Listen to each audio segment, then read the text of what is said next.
साथियों, इस सीरीज में हम सीखने वाले हैं कि जब हम कभी भी ऐसे प्रकार के डाटा को अब हम इस प्रकार के पिवोट टेबल में कन्वर्ट करते हैं तो उसके बाद हमको कुछ इम्पॉर्टेंट्स सेटिंग्स होती हैं जो कि एक यूनिक सेटिंग से हम अलग अलग प्रकार के पिवोट टेबल में बदल सकते हैं जो कि एक अलग तरीके का दिखता है। तो आज इस वीडियो में सीखने वाले हैं कि यदि हम इस प्रकार का पिवोट टेबल इंसर्ट कराए हुए हैं तो हम इसी पिवोट टेबल की मदद से हम कैसे इस प्रकार का डाटा इंसर्ट कर सकते हैं, वो भी अपने इसी पिवोट टेबल में।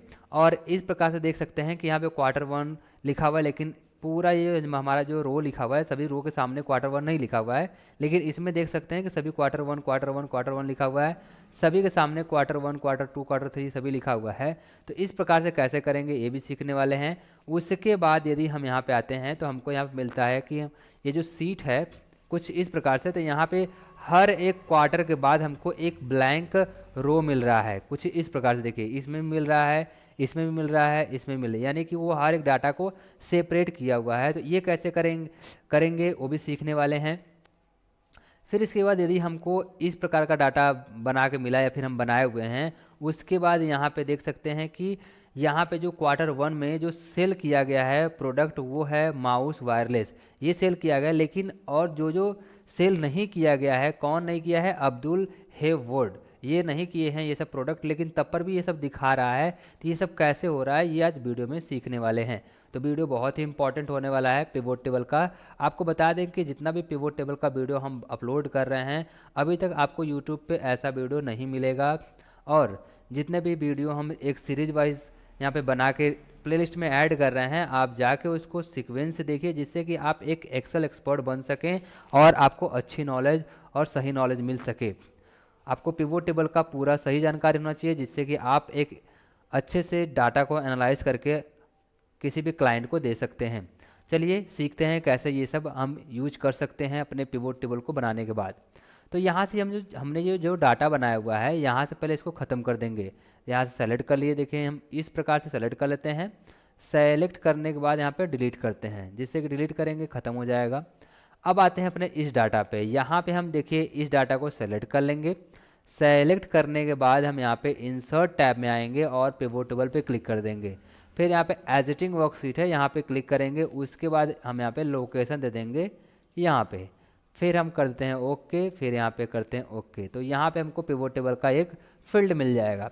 इसके बाद यहाँ पे हम सबसे पहले क्वार्टर को इंसर्ट कर लेते हैं, उसके बाद आइटम को इंसर्ट कर लेते हैं, फिर उसके बाद हम टोटल प्राइस को इंसर्ट कर लेते हैं कुछ इस प्रकार से। अब ये डाटा देख सकते हैं कि आपको इस प्रकार से मिला हुआ है, लेकिन हमको यहाँ पे डाटा ऐसे नहीं चाहिए, हमको एक क्लासिकल फॉर्मेट में चाहिए। तो यहाँ से क्लासिकल फॉर्मेट में करने के लिए हम यहाँ पे ऑप्शन में आ जाते हैं और यहाँ पे डिस्प्ले रिपोर्ट। आपको बता दें कि यदि आपने ये सब वीडियो नहीं देखा हुआ है तो आप जाके देख सकते हैं। हमने लेआउट्स फॉर्मेट और टोटल फिल्टर और डिस्प्ले और प्रिंटिंग और डाटा और आल टेक्स्ट के बारे में बहुत ही डीपली और अच्छे से बताए हुए हैं। हमारे अगले वीडियो में प्लेलिस्ट में पड़ा हुआ है, आप जाकर उसको देख सकते हैं। तो इसमें आपको देखिए डिस्प्ले में आना है और यहाँ पे हमको क्लासिकल व्यू में ओपन कर लेना है।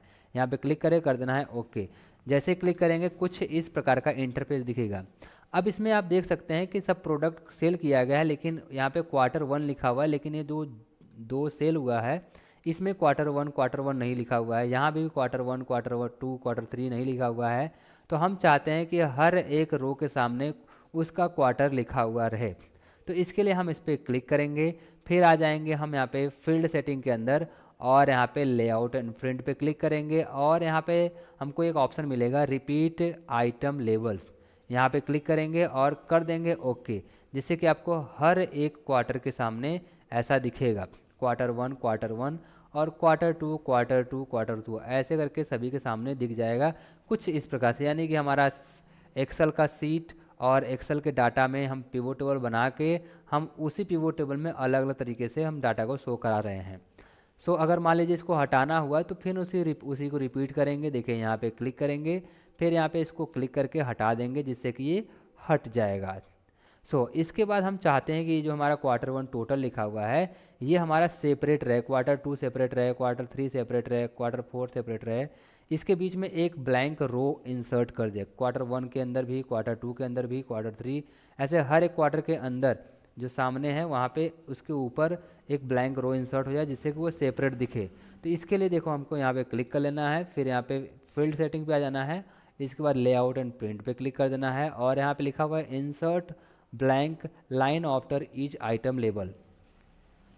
तो यहाँ पे क्लिक करके बस हमको करना है ओके। जैसे ओके करेंगे देख सकते हैं यहाँ पे हमको एक ब्लैंक रो मिल गया, इसके लिए भी मिल गया और इसके लिए भी मिल गया, यानी कि हमारा ये जो डाटा है पूरा एक सेपरेट डाटा एक अलग से है। तो कुछ इस प्रकार से इसको सही ऐसे बना सकते हैं। अगर हमको दोबारा से वापस वैसे ही करना है तो हमको वहीं पे जाना है और जो हमने वहाँ पे चेक किया हुआ है उसको अनचेक कर देंगे तो हमारा वापस से वैसा ही हो जाएगा, कुछ इस प्रकार से। इस प्रकार से देखिए हमने डाटा बना दिया। फिर इसके बाद हम यहाँ पे ये जो नेम है, नेम को उठा के इसको फ़िल्टर में करते हैं। फ़िल्टर में करने के बाद यहाँ से हम एक यहाँ पे एम्प्लॉय का नाम ले लेते हैं, जैसे यहाँ पे है डेविड वालकर, इसको क्लिक करके हमने कर दिया ओके। अब यहाँ पे देख सकते हैं कि डेविड वालकर जो प्रोडक्ट सेल किया हुआ है वही प्रोडक्ट यहाँ पे दिखाया हुआ है और उसका टोटल करके दिखा हुआ है। लेकिन हम यह चाहते हैं कि जो डेविड वालकर प्रोडक्ट सेल किया है वो तो दिखे ही दिखे, लेकिन उसके बावजूद जो सेल नहीं किया हुआ है वो भी दिखे, लेकिन कितना टोटल सेल हुआ है वो ना दिखे। तो इसके लिए सबसे पहले हमको यहाँ पे फील्ड में आना है, फिर उसके बाद लेआउट एंड प्रिंट पे क्लिक करना है और यहाँ पे show item with no data, यानी कि शो करेगा आइटम लेकिन कोई कैलकुलेशन नहीं दिखाएगा। कुछ इस प्रकार देखिए यहाँ पे डेविड वालकर जो है यहाँ पे ये सब प्रोडक्ट सेल नहीं किया हुआ है लेकिन तब पर भी दिखा रहा है, लेकिन यहाँ पे देखिए रैम सेल किया हुआ ये दिखा रहा है। तो कुछ इस प्रकार से अगर हमको डाटा को अलग अलग तरीके से दिखाना है पिवोट टेबल का तो हम यहाँ पे दिखा सकते हैं। और ये सब जो सेटिंग्स है बहुत ही इंपॉर्टेंट है जिससे कि आप एक एक्सेल एक्सपर्ट बन सकते हैं। कैसा लगा ये हमारा वीडियो कमेंट करके बताइएगा। मिलते हैं नेक्स्ट सीरीज के वीडियो में, तब तक के लिए नमस्कार, जय हिंद।